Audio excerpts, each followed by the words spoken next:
Hello everyone, welcome back to another great episode of Raihana's Cuisines. Today we're going to be making pecan caramel turtles. I think that's what they're called. They're my husband's favorite. We used to buy them in the store all the time, but they're so good homemade and they're so easy. It's just 3 ingredients and you have a really amazing candy bar. So let's get started. What you want to do is you want to have, now I don't have proper measurements for this, so I bought a bag of pecans and I just toasted them, and you can make as many or as little of the candy bars or the candies that you like. So basically I just put them in the oven on 250 for about half an hour, and I just let them cook a little bit or bake up a little bit until they're really nice, aromatic and crispy. So we're gonna need pecans, and you need the whole pecans for that. I did one bag of Kraft caramels, and I just put 2 tablespoons of cream in it, and I let it onto my water steamer, put some water in here, and I just let that melt. And then here I also have some chocolate that I melted, and I used the Ghirardelli chocolates. So here that is. Again, I did that on the steam bath. Now I just wanted to point out that I made these candy bars, and these are the crunchy candy that I made. But if you see on top, do you see those little white speckles on top? This is what happens when you don't temper the chocolate. Now it doesn't need to be tempered because it's just candy, but I thought I'll temper it anyways. So this one's pretty hot. All I'm going to do is add some more of the colder chips in here, and we're just going to, the last one, we're just gonna put them in there and let them melt. All right, okay, all right. So now what I am going to do is I have a little funnel here, and this is made specially to work with caramel, and you can see here that it's a Wilton's product, and it's used to pour the caramel in there. Now if you don't have it, don't sweat it. You don't really have to have it. You can just use a spoon, but I had it, so I thought this would be a great way to see how this works. So I think it should help with pouring the caramel in there.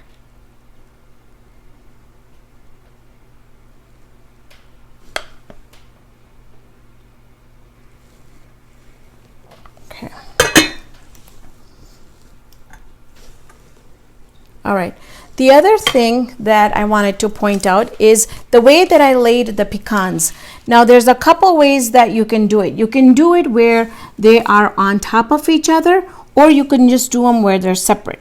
So we'll see how those turn out. Then I have single ones over here that I thought we can just do some single ones and see how those go. So basically what you want to do is you don't want to use the leg side. You want to use the tummy side over here, which is this.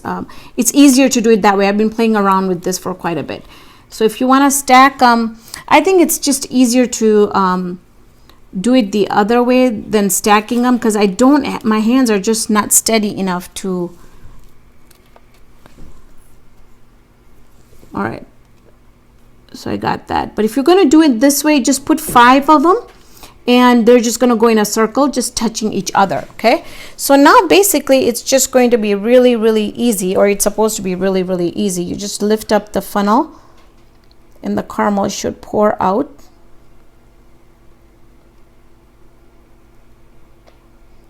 You want to give a nice blob in the middle.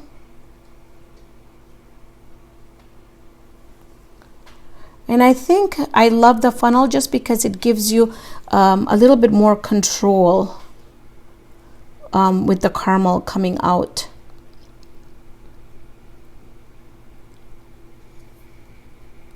Okay, that's it.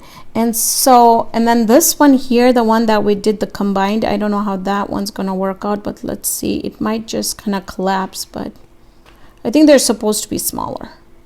But there we go. So what I'm going to do is I'm sure you don't want me to, you don't want to see me pouring caramel on all of them. So I'm going to finish off pouring my caramel on them. Then when we come back, I'm going to let this set just a little bit for about half an hour, and then we will go ahead and add our chocolate on top. All right, so I've been working and getting these in. Now, before you put the chocolate on, they don't have to be, the caramel doesn't have to be completely set, but it's soft, but it's dry. So now you can go ahead and add your chocolate. And what has worked for me is just putting a blob in the middle and just kind of going around and just flowing it like that. I don't care to use a pastry bag for this one, just because I think I have more control with the spoon. And then you can either just do it like this, where you've got the outside legs of the pecans showing, or you could just cover the whole thing up. And I've seen both kinds, but now we've got a lot of chocolate, so I don't want to put any on the bottom. So I'm gonna leave the bottom as it is. But just want to show you here that if you want to do one that's completely covered, you just kind of want to use your spoon and just try and get to it where it's like a good circle. But you are going to use a whole lot of more chocolate, so it's going to be a lot chocolate. I mean, it is a candy. So and once this sets, we'll come back and I'm going to show you how we will be able to pick these up right off of the parchment paper. And doing these in winter really helps, because gives you that time for it to set.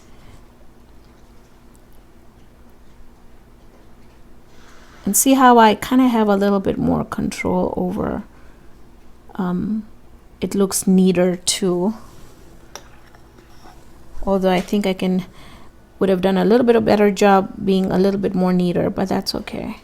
And that's what's special, because it's homemade.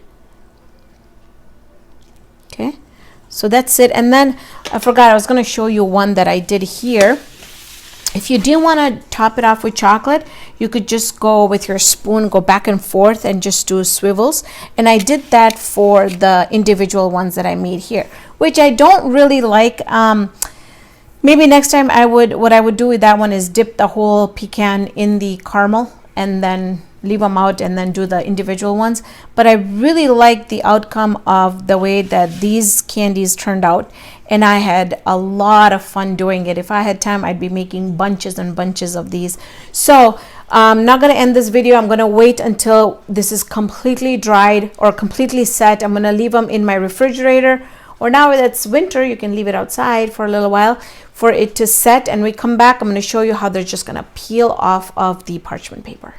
We're back, and I've got all the turtles done, and you can see that they're so easy to peel off. And I want to show you a couple of different ones that I did. I just did this that had a little bit of the chocolate on top, and then I did these two just to give you an idea that you can do something different too. This is our covered one. Look at how beautiful that looks. So these were so easy, and I would make them. I would make them all the time, and the next time I would try them with milk chocolate and see how they taste. But seriously, these are so addicting, and they're super delicious, and they're absolutely so much fun to make. I really had a lot of fun with these. So as far as trying these, you know that I will have no problem with that. So I'm gonna take one here. And I don't know if I'm going to be able to cut it yet, but look at how the caramel is so soft yet it's stringy. And then you get your pecans and you get your chocolate.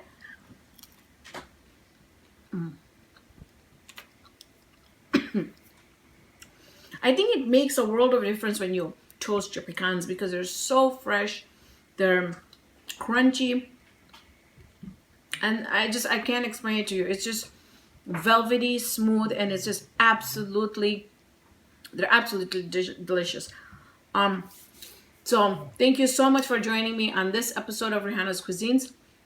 Hope you can join me here next time with another great video. See you then, friends.